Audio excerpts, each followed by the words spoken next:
Hari Om.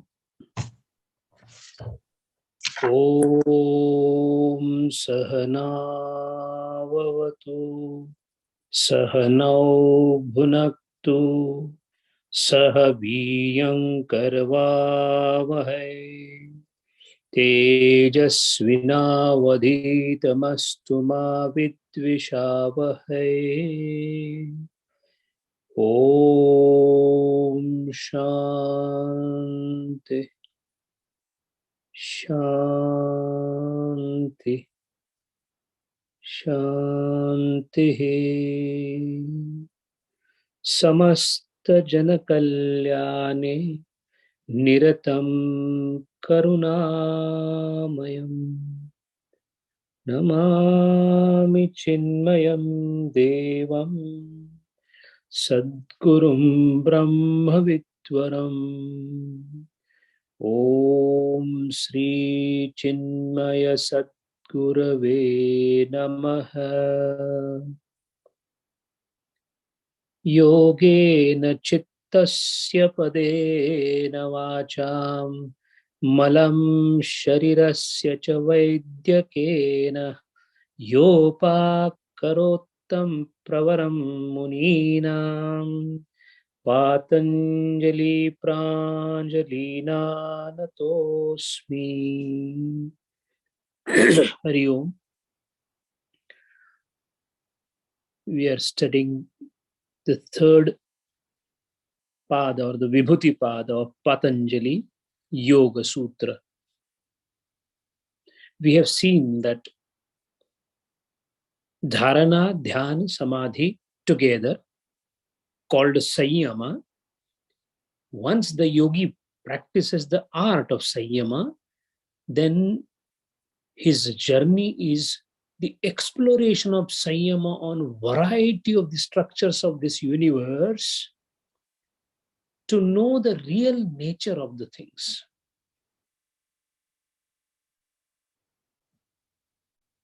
Believe me, what we see, what we hear, what we taste is not even the minuscule of what the universe or the cosmos is. The vastness of the cosmos, the multitudes of the things that are there in the cosmos, majority of them are away from us as far as knowledge of them is concerned because of our limited intellect. However, the yogi, because of his ability to do sanyama, is able to dissect everything that is around him, including what is in him, including his own mind, including his ability to analyze the mind. Everything becomes laid bare, open for him to understand. This is a completely different kind of knowledge than what we have.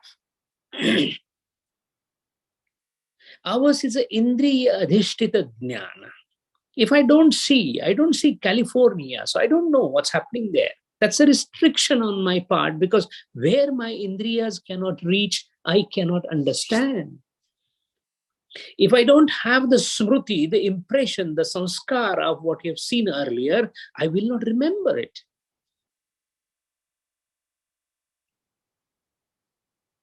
For the yogi, these restrictions do not exist. And then when yogi starts the practice of yoga, it starts from the dharana, dhyana, samadhi on an object which is external to him. Maybe a shaligram, or maybe a murti, maybe whatever, ishta devata in front of his mind. Manachakshu, in front of his mind's eye, he establishes an object, knowing fully well that the object is different than him. He is the subject. That is an object of meditation, and that is how the meditation starts. The progress in the meditation, when it reaches to the level of samadhi, that is the time the yogi masters the art of converting a subject into an object and intermingling of consciousness. He takes meditation to the level where there is no subject and there is no object. The meditator and the thing to be meditated upon becomes one. And once you master this art, then all one needs to do is remove the object of meditation and focus it at some other place. So the object now taken into consideration for dharana, dhyana, samadhi need not be always an external object. It can be internal object. To me and you, if someone tells that, all right, please do meditation on your own mind, we will be completely aghast. Where is the mind? I can't see it. How can I meditate upon a mind? Yes, meditation on a shaligrama, because shaligrama I have seen that is sitting in front of me. A Vishnu or a Narayana or a Sri Krishna Murti is vitalized. A Murti can be in front of my eyes. But how can mind be in front of my eyes? Now, that which cannot be perceived by Indriyas, I cannot meditate upon. But since yogis have started perceiving things which are not within the bounds of Indriyas, they are able to not only discover them, but they are able to do sanyama on those objects. To give an example, the Indriyas are working in our field of knowledge. We know, I see, I touch, I'm aware of it. I know what touch is because I've touched and experienced the touch. All right. But have we experienced that this particular sensation is possible for me in my mind because of the action of pranas? If the pancha pranas are not there, even if the indriyas are present, there is no possibility of having any cognition. You can't perceive anything if the pranas are not there. That means the indriyas and their sannikarsha or their contact with the object is an external thing that you see, but internally so many things are happening because of which you ultimately come to know that I saw something. To give you an example, if I'm seeing an object, all we know is that there is an eye, I have an eye, a pair of eye, and I see an object. That's a very crude understanding of a layman. In Shastra, this eye is able to see because it is enlivened by pranas, and the Pancha Mahabhuta Tejas, Agni Tattva, is there in the eye, which helps ultimately in seeing a thing. Now, we don't see a Tejas here, we see an eye. We see a sclera and an iris and whatnot, an eyeball, an eyelash. We see the sthula swarupa of anything. We do not see anything beyond that. But for the yogi, this is not the case. There is no restriction whatsoever for any yogi because he has already penetrated the curtain of the sthulata and gone into the sukshmata. So the way we are able to see a thing, he is able to see the pranas.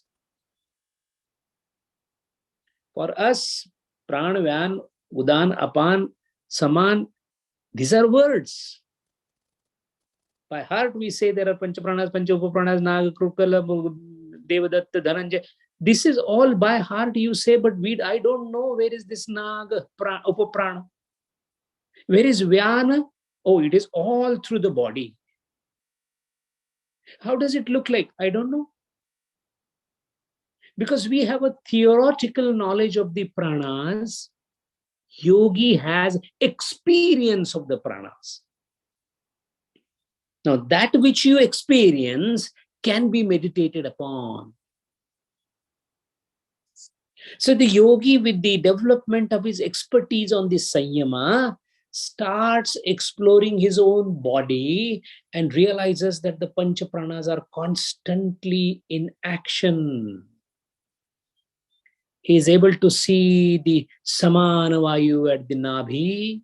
He is able to see the apana working downwards, the udana working upwards, the vyana going all over through the circulatory system and the nervous system. And and the prana constantly coming in and going out. So the whole structure of pranas comes in front of him, and then the yogi decides to do the sanyama or the meditation, concentration on the pranas. What will be the result? The result will be they will come to know the true nature of prana, one, and also that what you know, you have the mastery over it. To master a skill or an object is to know an object or to know a skill in entirety. Since the yogis know the pranas in entirety, they're able to manipulate the pranas because pranas have inherent qualities. And that is what the next siddhi comes to them, which we call siddhi, but it is something which comes on the way. Suppose you are walking on the road, you will see a mountain, you will see a tree, you will see a bird. You can't say that, look, he saw the bird. It came on the way. For a blind person, it is a miracle that he's able to see. So for blind people like us, it is a siddhi. For the yogi, it is something it came on the way. He doesn't stop there to enjoy it, but he does experience it. And that is why the next siddhi is Udana Jayat Jala Panka Kantakadishwasanga Utkrantischa. Out of the Pancha Pranas, there are 5 pranas. We all know them. Prana, Apana, Udana, Samana, and Vyana.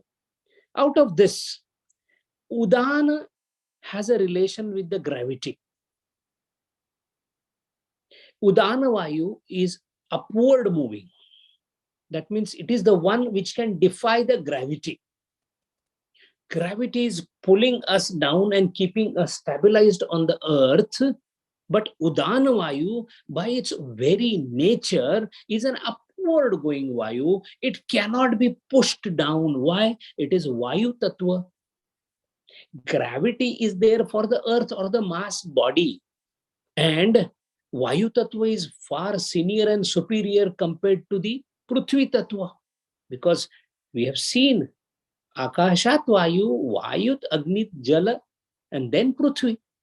So the one, that means the yogi, who does sanyama on the Udana Vayu, he is able to get himself converted into Udana Vayu, and his body exhibits the aspects or the qualities of the Udana Vayu which are moving upwards. And that is how such a yogi cannot be immersed into the water, because you go inside the water because of gravity. Now the gravity is not there. So the water cannot drown you. This is called walking on the water. Why walk on the water? He can even fly. So that is why he is never stuck in mud, panka, kantaka, thorns. He can be above the thorns. Why? He makes his body light enough. How does he make his body light? He converts himself into Udana Vayu. Now, Udana Vayu, once it is there, then you start moving upwards. It neutralizes, Udana Vayu neutralizes the gravity. So that means we have 2 aspects of Indriya Vyavahara. One is external aspect, which we are aware of. The eyes see, the ears hear. This is the external aspect of Indriya. The internal aspect of Indriya is when the eyes see, pranas help. When the ears hear, pranas help. So that means the one which is Sutradhara behind the Indriya Kruta Karya is nothing else but the pranas. In the Amarokosha, the Pancha Pranas are described as Rudhi Prano, Gude Apanaha, Samano Nabhideshaha, Udanaha Kantadeshaha, Syat Vyanaha Sharva Shariragaha. This is how 5 pranas are described. As told earlier, please remember, pranas are not Vayu. It's not air or gas. It is the vital energy which rides on the Vayu and spreads with the Vayu. So it is generally called as Prana Vayu. But Vayu and Prana Sanyoga is there. Prana is the vital energy which rides on the Vayu and then spreads or goes to a place where its functionality is there. The first Vayu is Prana. What is the Karya Kshetra of Prana? Mukha Nasika Gatihi. Mukha Nasika Gatihi Pranaha. Prakarshena Anayati iti Pranaha. From the Nasikagra to Hrudayasthana, again not on the left side, on the right side, Hrudayasthana, not the physiological heart, that is the Karya Kshetra of Prana. Apana Vayu, Apanayanat, Apanaha, Apadatala Vruttihi, Mala Mutra Garbha, propulsion is because of Apana Vayu. It is from Nabhi to Padatala, to the sole of the feet. Udana Vayu, Unnayanat. Unnayanat, Urdhvanayanat. To fetch rasadi upwards, the Udana Vayu works. From the Nasikagra to Shirobhaga is Udana Vayu. Vyanaha, Vyapnoti iti Vyanaha, Vyapnoti iti Vyapi. The one which pervades everywhere is Vyana. Samanaha, Samam Nayanat, Samanaha. The one which carries juices in equal proportion. It is from the Hruday to the Nabhi. Tesham Pradhanaha Pranaha. Prana Vayu is the Pradhana Vayu. Because if that goes away, all other Vayus are gone. But the Udana Vayu, if one does the Sanyama on it, then he is never afflicted by water, mud, or thorn or anything. That means whatever is lying on the earth will not affect him because he has the ability to defy the gravity.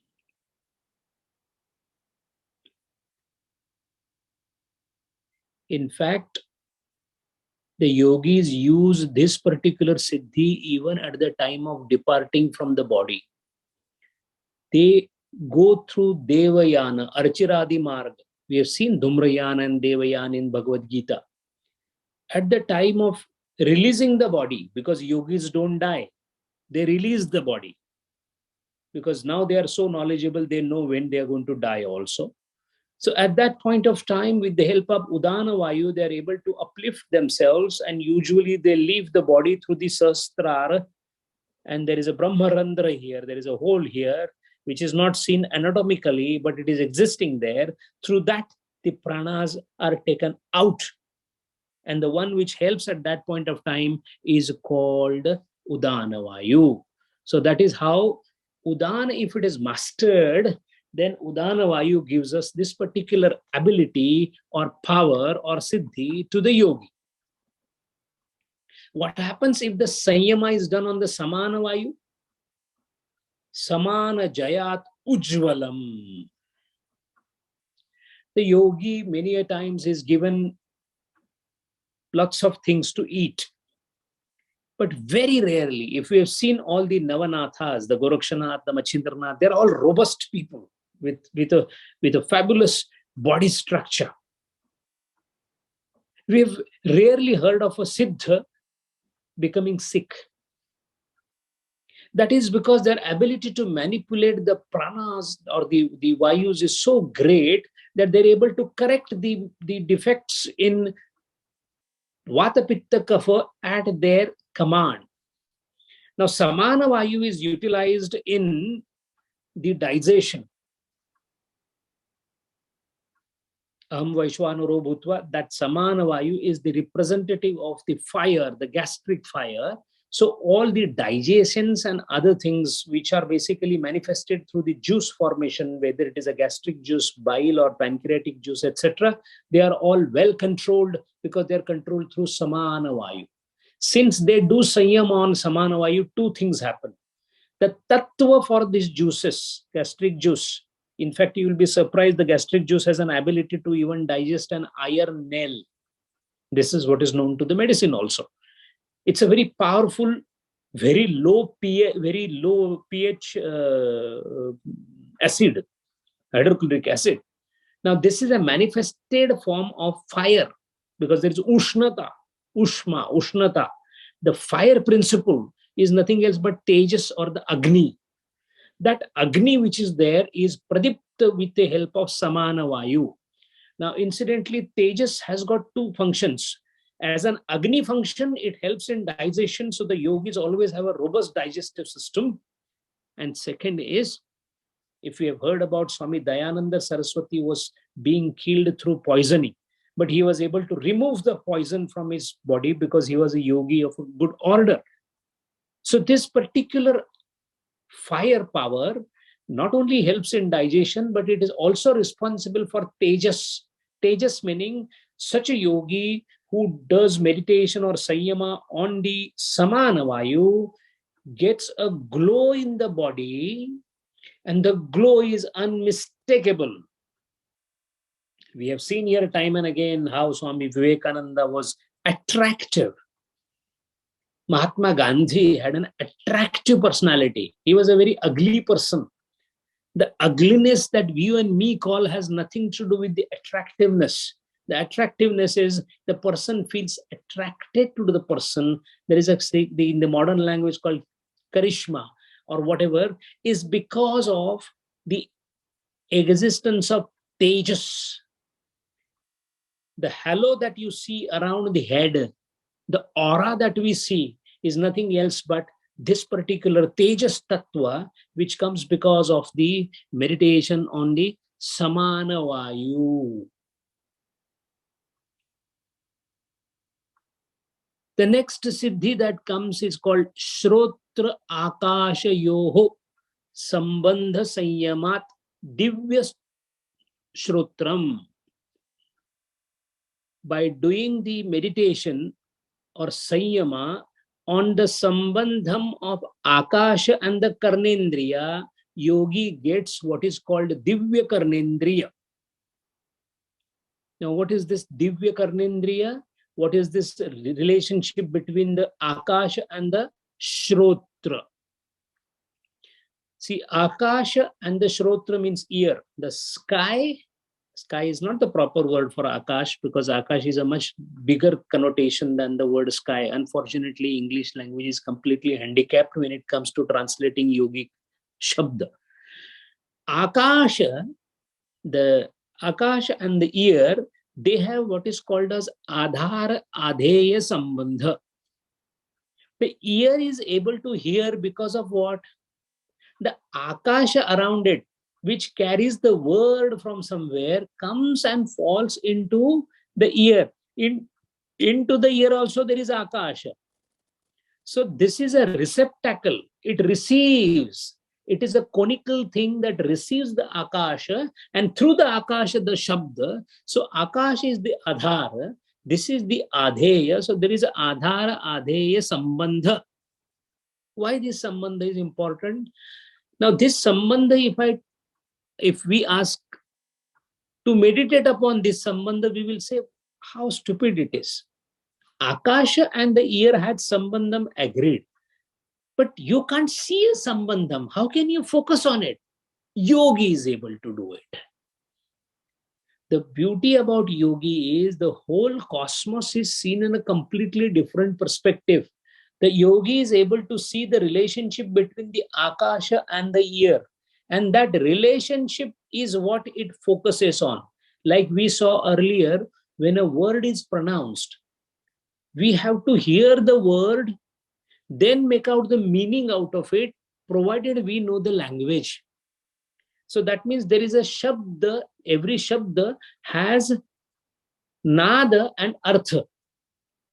And we can't, only nada will not make sense. If somebody bangs the door, there is no meaning to it from our point, because why? There is no shabda into it.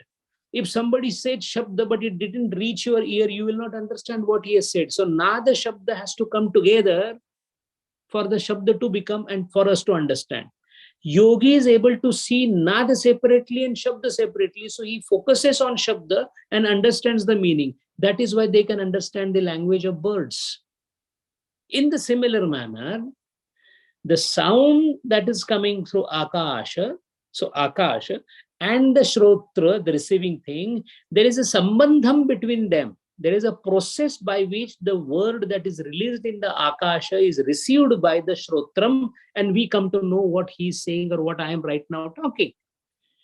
Yogi is able to see this sambandha through his yogic knowledge, and he focuses on it. What is the result of it?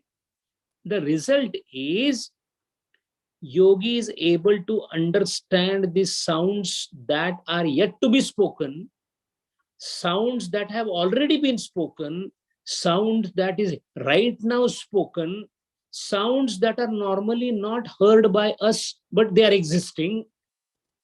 All this is called Divya Shrotram. Now, we have already seen a siddhi called Swartha Sanyamat. The difference between that is Swartha Sanyamat, yogi listens to the Divya Shabda. The Akasha Shrotra Sambandham, once it is established through Sanyama, yogi is able to listen to those words which are normally not heard by us. What are those words? Those words are the words that are already spoken earlier by the Rishis and the Munis. They haven't died out. So the one, what was pronounced by maybe one of the greatest Muni like Buddha in his time, for us, it is not accessible to us. Because the person dies, that is what we know. But the actions, the words, whatever has happened by him, what Gautam Buddha spoke, where are those words? We say, no, the words are gone. Gone where? They cannot go anywhere except Akasha. Because words do not have ability to simply disappear. Every word that we say, every thought that we do is prasarita, transmitted in the environment, which is nothing else but Akasha and Avakasha. In the space, in the Akasha, it will remain. Where it will travel, you cannot say, but it is existing somewhere here. Now, if like a drunkard, when he's walking in the street, there are so many things in the street, but he is able to see the pub right away because he knows only drinking. Similarly, a yogi, when he listens to plethora of sounds in this space, because he's a yogi and a punyavan purusha, he is able to see the divya words, the divya shabda in the space, and they come right near the ears for him to hear. So the yogi is constantly hearing to the Mangala Charana, Mangala Shabda of the yesteryear's Munis. Now this also answers the idea of Bija Mantra. We all know Om Ganganapatayen Namaha is the Bija Mantra for the Ganesha. We have never thought that from where this word Gang came. Om, Rim, Klim. What is this Rim, Klim? That is not there in the Varnamala. There is no word. We don't know the meaning. We have not been taught. Teachers never teach this. How come you can have a word which appears to be absurd and it is a Bija Mantra? You can do Siddha. The mantra can be made Siddha. That is because these words of the Bija Mantras are in the form of Matrukas that are there in the universe, in the cosmos, in the space, uttered by the Munis earlier, which are heard by the people or the yogis of higher standard, and they reproduce it. Atharvana Rishi, when he wrote Ganapati Atharvashirsha, he did not invent Om Ganganapataye Namaha.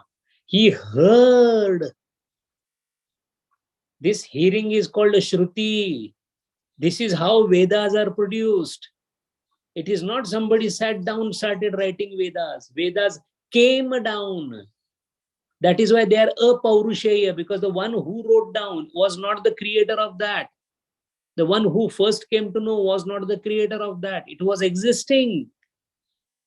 How can a thing exist without? No, it was there. It was heard, shruta. So it is called shruti. Then why is it that every day I also go here and there, I don't hear Vedas anywhere? That is because our ears are not qualified to listen to that. The yogi's ears are qualified to listen to that. That is why it is called Divya Shabda. Now that he is able to listen to the words that were spoken earlier, he is also able to know the word that will be spoken later. By knowing Akasha Shrotra Sambandha Sanyama, yogi is able to do Atita Anagata Vyavahita, past, present, and future words that are there. That is why many a times we say that the yogi knew what was in his mind and what he's going to say, because he knows beforehand. If there is any difference between what you say in front of a yogi and what you actually said, he will immediately come to know, because he has direct access to what you have earlier spoken. So that is Shrotra Akasho Yoho Sambandha Sanyamat Divya Shrotram. Shabda is a karya. Akash is a karan. That is why by doing Sanyam on this Sambandham, Adhara Adheya Sambandham Sanyamam, the yogi listens to any words. On the same lines, the way Akasha and Shrotra are related, similarly, Tvacha and Vayu are related. Tvag Vayu Sambandha. Similarly, Netra and Agni are related. Nasika and Prithvi are related. Jivha and Jal are related. So once Sanyama is done on that, the yogi gets Divya Tvacha. He is able to understand the touch of any object, because of Tvagvayu Sambandha Sanyamaha.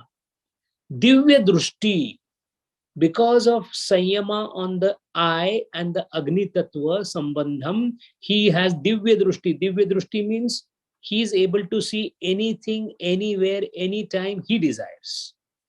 Divya Granendriya, Nasika and Prithvi, he is able to smell anything, anywhere, may it be deep in the Patala or may it be in the Swarga.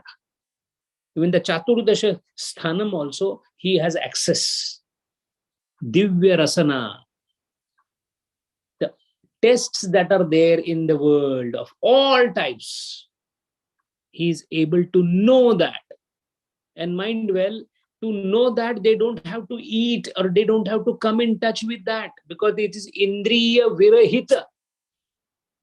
You actually don't need to do the act of eating or touching or smelling. By doing Sanyama, you get Divya Rasana, Divya Ghanendriya, Divya Tvacha, Divya Drushti, etc. This is as far as the siddhis of the Indriya Sannikarsha is concerned. Then comes a siddhi which was used by many yogis at the time of abdicating the body. Sant Shrestha Tukaram Maharaj, no one knows what happened to his body. There have been lots of accusations, there are lots of theories that to the extent even that Tukaram Maharaj was murdered, because nobody could find his body. He disappeared. Those who are Shraddhalu, they say Tukaram Maharaj went Sadeha Vaikuntha. The Vimana came and Vishnu himself took Tukaram Maharaj in the Vimana. It is called Vaikuntha Gamanam. Incidentally, last Sunday was his day on which he departed from his body. The place where it happened, that tree is still there, and that tree at 12 o'clock in the afternoon, 12 and 2 minutes, makes all the leaves make movement at precisely the time of Tukaram Maharaj's departure, even now. All the Varakaris, all the Vaishnavas gather there to watch that phenomenon. That apart, what happened to his body? Because all they could get was the blanket that he was wearing and the symbol or the tar, as they call it, the one which he was using for doing Vithala Bhajanam, only that was obtained. Where did his body go? His body was never found. That was because the next siddhi which the bhaktas as well as yogis or the jnanis use to abdicate the body is kaya akashayoho sambandha sanyamat laghu tula samapattescha akasha gamanam. A yogi is able to leave the body and go in the sky, akasha gamanam, by doing sanyam on kaya akasha yoho sambandham or laghu tula samapatti. Now, what is kaya akasha yoho sambandham? We all know that the body is, where are we? We will say we are on this earth. No, we are on the earth, but where are we sitting? Around me, there is a space. So I am inserted in the space. I hope we will try to understand this. Space has given some avakasha so that I can be accommodated into it. My presence is in the space. Without space, I cannot have presence. In the water, if we put a stick, the water gives some way so that the stick can be accommodated. At that point, the water goes little away so that the stick can go inside. Similarly, we all are immersed in the space. So Akash gives avakasha for the body to reside or rest. That means the space and the body has a relation. Sambandham. What is the sambandham? The body is existing the way it is existing because the space is provided by Akasha. This sambandham is called Akasha Sharira Sambandha. Now, if this sambandham, that means Akash can decide to put your body inside it on the earth, or it can even decide to put your body up there somewhere, because it is Akash is everywhere. If Akash and Sharira Sambandham is there, and if Sanyama or the meditation is done on that, then what happens? The Shariram gets what the Akasha has. All the qualities, all the virtues, all the properties, all the characteristics of the Akasha comes into the body. Then what is the characteristic of the Akasha? It is not seen, body will not be seen. It is everywhere, body will be everywhere. Akasha can be up there, body will be up there. This is used by the yogi to abdicate the body for Urdhva Gamanam or Akasha Gamanam, Kaya Akasha Sambandham. This is one way of doing it. Another way is Laghu Tula Samapatti. What is Laghu Tula Samapatti? Laghu Tula Samapatti, Tula means cotton. Laghu means lighter. By doing Sanyama on the cotton ball or cotton fiber, the yogi slowly does the Sanyama on the cotton fiber and gets all the qualities of cotton fiber. What is the quality of cotton fiber? Very light, able to float upwards, has virtually no weight by itself. This is called a Laghu Tula Samapatti. Transformation of human physical body into a cotton thread. Now, it appears outlandish. It appears false. It appears not possible. But Maharaj, you and me saying not possible doesn't work. Panchashikhacharya, Patanjali Maharaj, all the bhaktas, they have all experienced it. You were not knowing what is theory of relativity. That didn't mean it was not existing prior to 18th century. You did not know that there is a mycobacterium tuberculosis causing tuberculosis right up to 1970s. That doesn't mean that tuberculosis bacteria was not existing. So your knowing and your not knowing has got no business whatsoever. That is why we have no choice but to follow the words of Sreshta Muni, and that is why the Akasha Vicharana. Now, this Akasha Vicharana also is a stage-wise affair. In the first stage, the yogi tests his Sanyama and starts walking on the Jala. That is called Jala Vicharana. Then the yogi does next experiment, tries to become further light and tries to go and lie on the small thread of a cobweb. It is called Urnanabhi Vicharana. He's testing his lightness. The first lightness is he walked on the Jalam. Second lightness is he walked on the thread of a cobweb, Urnanabhi Vicharana. After that, he becomes so light that he starts walking upwards on a ray of a sun. Upwards. This is called Rashmi Vicharana. This is how he practices his Laghuta, lightness.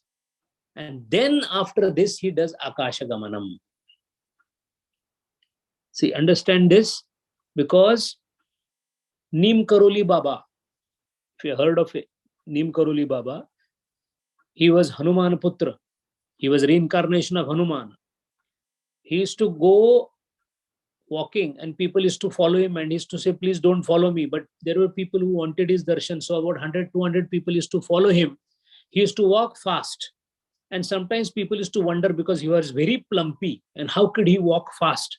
But he would walk fast and turn around the lane and disappear. Akasha Gamanam. Chatampi Swami girl walked on the water. There is an incident. In fact, there was an incident that there was a person who had come to call him for some patient. Somebody was not well, and Chatampi Swami girl was called in the evening. It was raining. The floods were there. And he held his hand and both of them walked on the water. So Jala Vicharana, Urnanabhi Vicharana, Rashmi Vicharana, Akasha Gamanam. These many siddhis can be obtained by the yogi. Now remember one thing, Akasha Gamanam doesn't mean that yogi is sitting wherever he's sitting, he just flies upwards. No. That is not the case. That happens in Udana Vayu, that is called leviation. You go little couple of centimeters, inches, or maybe little upwards, you can go up in the air, but you don't move beyond that. That is called Udana Vayu Sanyama. We already saw that against the gravitational pull. This particular Akasha Gamanam is dissolution of the body and a resolution of the body. The yogi dissolves the body and then reappears at a distant place. That is called Akasha Gamanam. It is not that he walks in the sky or in the space. So you don't see a yogi walking in the space. No. It is disappearance and reappearance. Avatarana. That is why in Puranas many times we say that, and then he appeared there. And we thought it is a Purana. This is nothing else but the Siddhi. This is different than the Kriya Shakti. There are many ways the yogi can go from one place to another place. One is this dissolution and resolution. And there is another thing called Kriya Shakti, which is yet to come. In Kriya Shakti, what he does is, he actually keeps his body where he is and assumes a new body at some other place. That is called Nirmana Chitta. Maharaj, yogi's powers are so unparalleled that he can create anything. He will create Antakarna, he will create a suitable body for it. That is called Kriya Shakti. That is another way of appearing at some other place. So that is why we see many a times we hear stories about certain Swamis and Munis appearing at two places simultaneously. How can you have two bodies, three bodies, four bodies? That is because yogis can and have the ability to keep their own body at their own place and assume another body and chitta at another place, which is called Nirmana Chitta, that we are going to see in the fourth pada, In Kaivalya Pada, in the 4th Sutra, this is going to come. We will see that time in detail. Now, yogi has started doing Sanyama from outside objects to pranas, to Shrotrendriya, etc. Now he starts doing further exercise. The next siddhi is Bahir Kalpita Vritti Mahavideha Tat Prakasha Avarana Kshaya.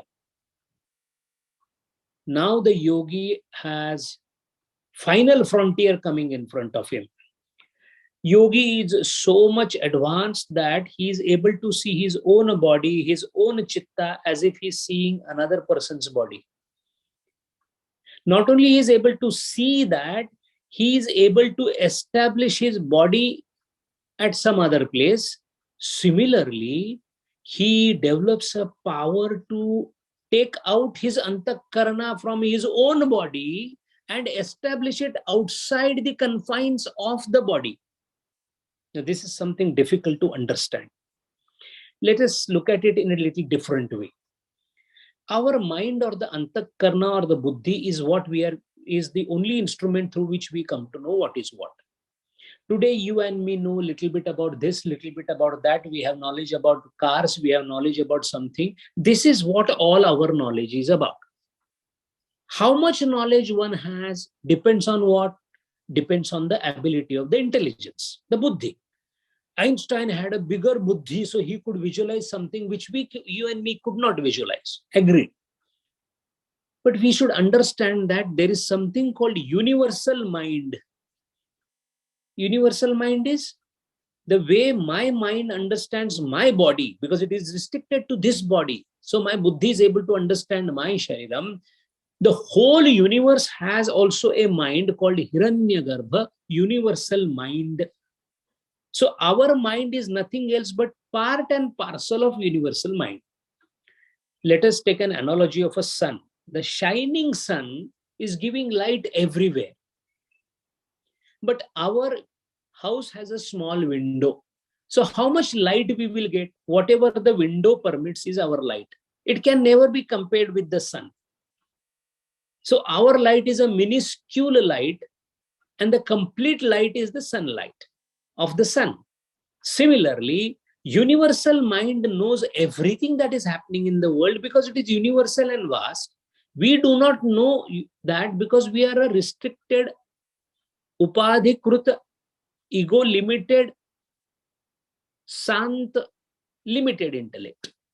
Now the question is, this limited intellect, when yogi purifies the intellect and is able to master the antakarna, he is able to take this antakarna from his body, because his body is the confinement. His body is the prison in which that intellect is kept. Moment the bird is out of the prison, he is free to fly everywhere. So similarly, when the antakarna yogi takes out of his body, that means defined structure, then when it comes out, it becomes universal mind. Now there are two choices the yogi has. One is he can put this particular mind in a particular body. Again, only that much body knowledge will come, limited. Or he can put it in a way that it can start cognizing by itself. I come to know who I am. My whole vyavahar is because of my antakarana. Agreed? Because it is the intellect that is giving me everything. Now imagine I am a person still breathing, still working, everything is fine, only my intellect is gone. That happens in our sleep. What do we do? In deep sleep, the body is there, the breathing is there, we are alive, everything is there, but nothing is happening. Why? The antakarna is shut down.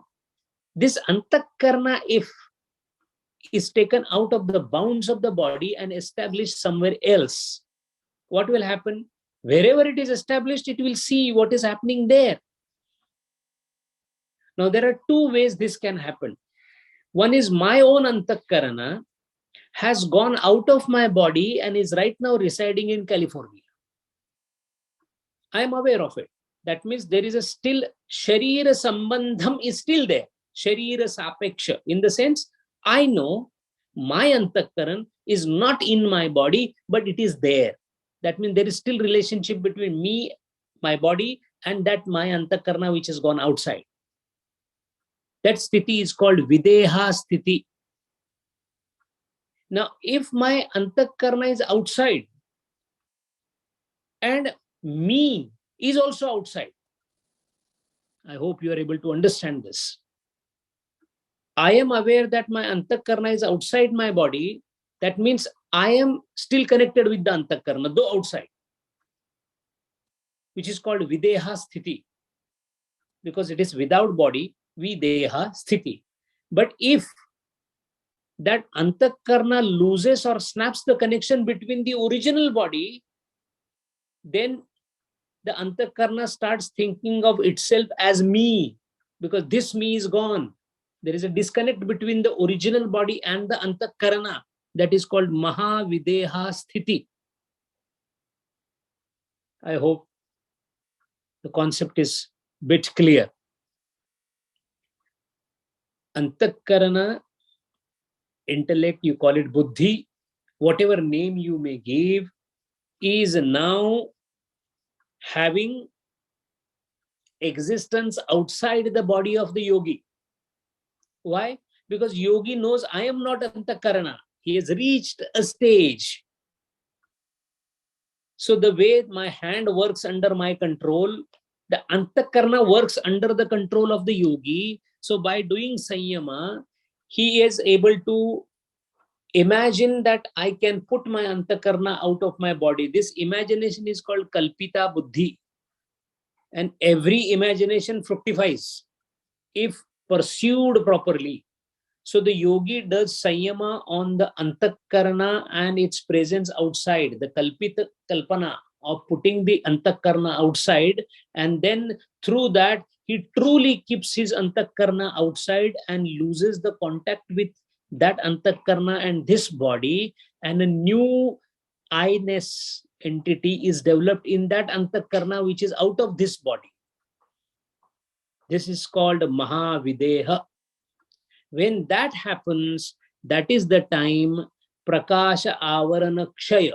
So we have all heard about what is called as avidya, maya, all those words we have seen, it covers, it envelops, achhadana vritti, all that is developed is completely washed away, because there is no raja, no tama left anymore. That is why the Atma Tattvam is no more covered by any kind of coverings, and that is called Prakasha Avarana Kshaya happens after doing Deha, Videha or Mahavideha Sthiti.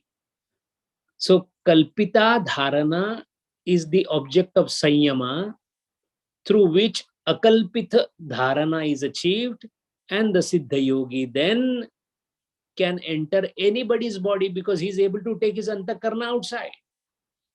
So he can even enter into animal's body. There is a tiger crawling there. He can take his antakarna out from his body and implant it in that particular body wherever he wishes.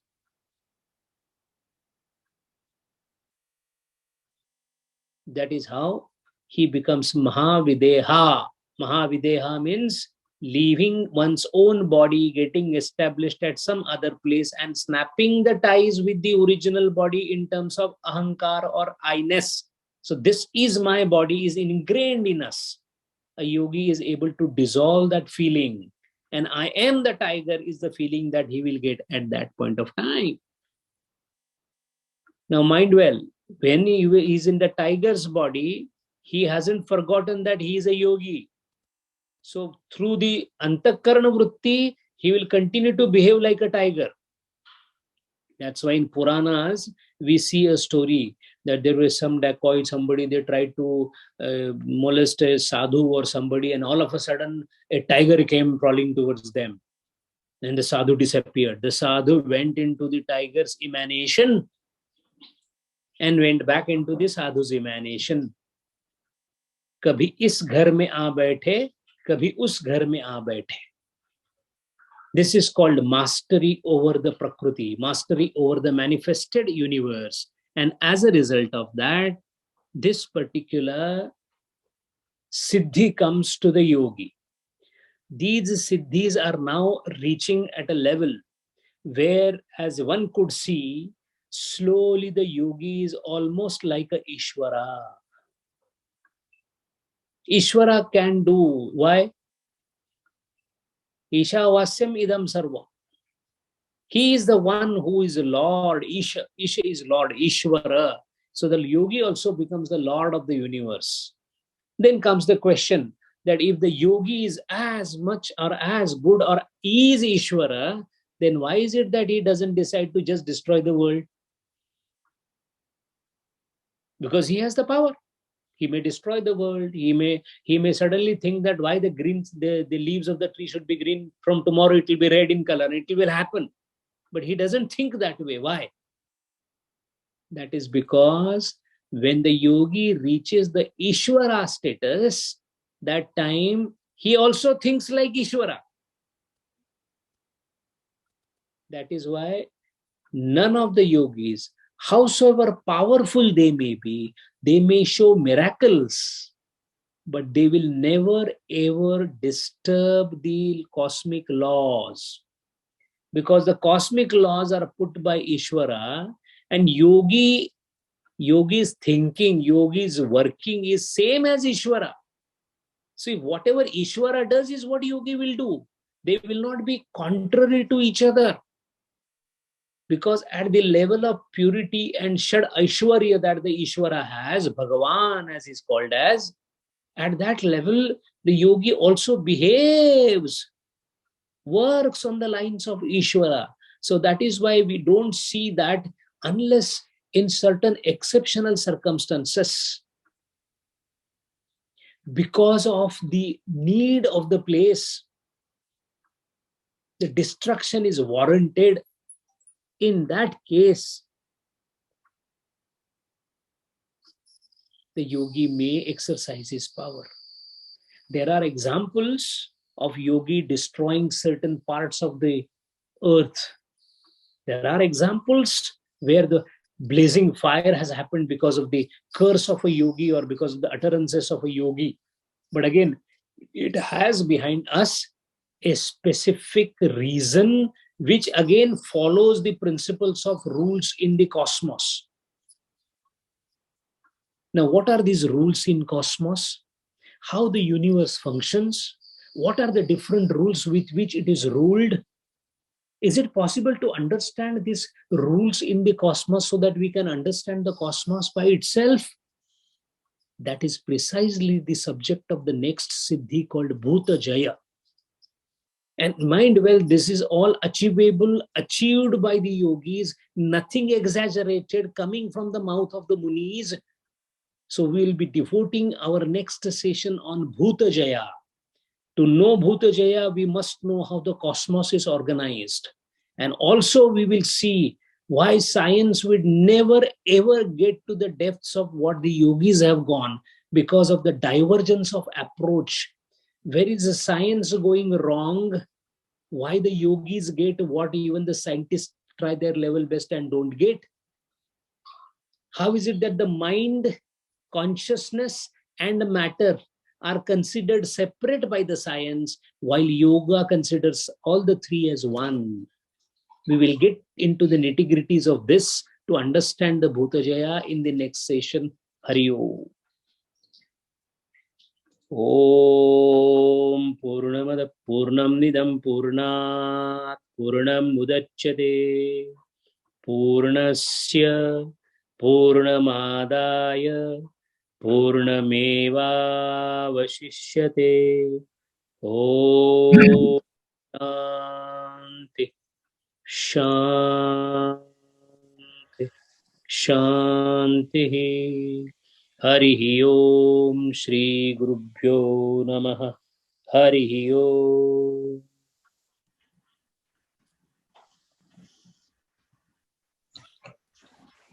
Hari Om Sanjay Ji, thank you. We'll wait for some questions. Today Sanjay Ji would like to leave a little early, so if there is maybe time for one question, please.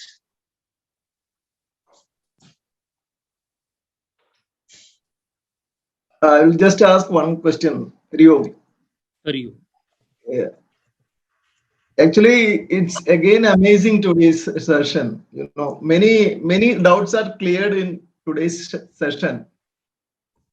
I will just ask one question about Ayurveda diagnosis. When all these modern equipment for diagnosis were absent during our ancient times, Patanjali Maharaj diagnosed all these through this Siddhi, I think. Is it Absolutely. right? Absolutely. Not only that, not only the Vata, Pitta, Kapha or the internal arrangements or precisely, it was for a yogi, it is possible to actually move inside the body along the Vyana to know precisely what is where. So that is how the secular knowledge, as we call it, of Ayurveda is too secondary a knowledge for a yogi. It is easily available to him because his knowledge expanse is so huge and vast that he forget about knowing a disease a person that is suffering from. He even comes to know why the disease has come and whether the disease will limit his life or not, because there is no end to his secular knowledge. His knowledge is at a completely different level. So yes, the entire Ayurveda or all the Upavedas were even devised or discovered in the similar manner. So the knowledge that is written in the Upavedas and the other Shastras is by revelation. It is not by experimentation. They never went to a laboratory. The laboratory itself was working through the mind into the depths of the relationship or the subject or the object that is under the study. Hari Om. Rio.